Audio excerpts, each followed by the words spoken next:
and Mike Robinson share in our jubilation area. Yeah, they'll be joining us in just a bit. But, Cole, not everybody is so excited. We have a lot of players that are nervous right now because roster cuts have begun. Lots of names already on the chopping block, like Brandon Marshall from the Raiders and Shane Ray from the Ravens.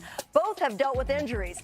Rosters, remember, they must be down to 53 by 4 o'clock tomorrow. Tom Pelissero and Ian Rappaport are following all the moves all weekend for Total Access, and they join us now. Ian, let's start with you. Who's in, who's out?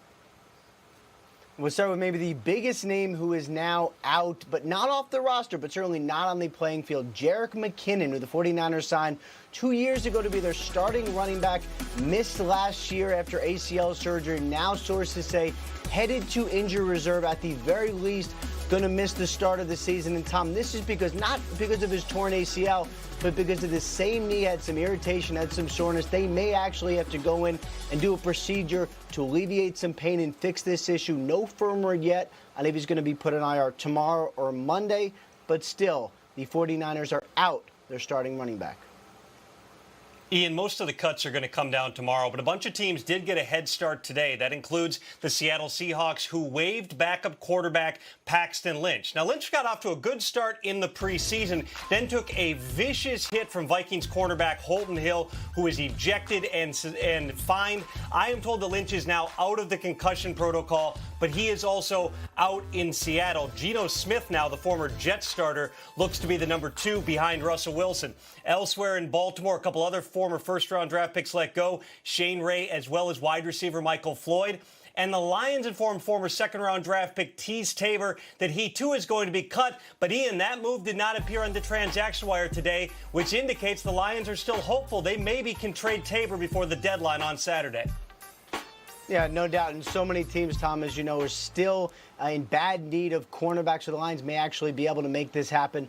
Meanwhile, the Patriots made a couple of moves today, sending a former second-round pick, Duke Dawson, a cornerback, to the Denver Broncos. This was a swap of late-round picks. Just did not work out in New England, but now he gets a new home, can possibly fit right in and fill a need in Denver.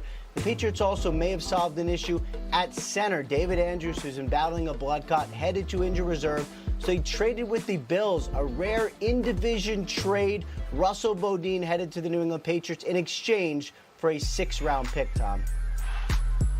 One big contract extension today, Ian, for an offensive lineman as well. The Raiders give Rodney Hudson a 3-year, $33.75 million extension. That makes him the highest paid center in NFL history. Nice little jackpot for one of John Gruden's players before he goes to Vegas. All right, so you know that Derek Carr is happy there with the Raiders today, but other guys could be the end of the road for them. Thanks so much. We'll check back in with you guys all throughout the weekend for the latest news on roster cuts. Cole?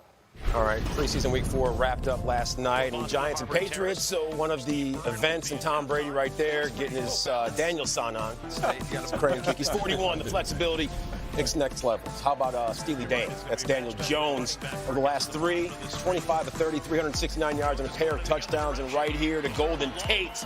Dropping dimes, Cole. Yes, he was. And Eli Manning, he was looking out from the Hey, side. man, y'all need to take that dude out. Doesn't he? Yeah, take that dude out, man. He's dropping all them dimes. Jones finished 4 of 4, 47 yards. How about Josh Gordon? There he is. He's like a young Terrell Davis, chiseled out of granite. His debut is being reinstated for that indefinite suspension. And Jared Stidham to flash. Yeah. Just letting you know. I've been gone, but I have not still got it. That's right. Hitting him with that Roy Jones Jr. Y'all must have forgot. 5 targets, only 1 catch. Now, Julian Edelman, he made his preseason debut as well earlier in the first quarter. 3rd and 2 on the Big Blue 40.